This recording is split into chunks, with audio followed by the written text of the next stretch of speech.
Dabhoi Sarita overbridge ઉપર આંતરા દિવસે traffic જામની સમસ્યા ઉદ્ભવી રહી છે. છેલ્લા 4 વર્ષથી એક સાઈડ બ્રિજની ધીમી ગતિએ ચાલતી કામગીરી આખરે આ બ્રિજ ક્યારે બનશે તેને લઈને સવાલ પણ ખડા થયા છે. એવામાં આંતરા દિવસે ટ્રાફિક સમસ્યાથી લોકો ત્રાહિમામ પોકારી ઉઠ્યા હતા. તો બીજી સાઈડનો બ્રિજ હવે યુદ્ધના ધોરણે તૈયાર થાય તેવી વ્યાપક માંગ ઉઠવા પામી હતી.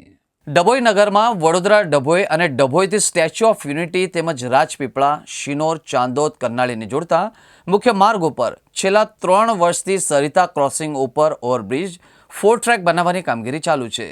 પરંતુ આ કામગીરી ધીમી ગતિએ ચાલતી હતી, જેને લઈને અવારનવાર રાહદારીઓ અને વાહન ચાલકોને એક જ સાઈડમાં ચાલુ થયેલા બ્રિજ ઉપરથી પસાર થતા સમયે ટ્રાફિક જામની સમસ્યાનો સામનો કરવો પડે છે. નાના મોટા વાહન ખોટકાય અને તુરત જ ટ્રાફિક જામ થઈ જાય છે. આંતરા દિવસે આ ટ્રાફિક જામ સમસ્યાને લઈને રાહદારીઓ પણ હેરાન પરેશાન થઈ ઉઠ્યા છે. આખરે બ્રિજની સંપૂર્ણ કામગીરી ક્યારે પૂર્ણ થશે એવી લોકચર્ચા ખૂબ જ વધી રહી છે.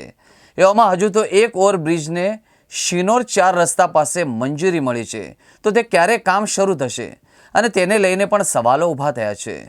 ટ્રાફિક સમસ્યાથી મુક્તિ માટે યુદ્ધના ધોરણે બ્રિજ કામગીરી પૂર્ણ થાય તેવી વ્યાપક માંગ ઉઠવા પામી છે.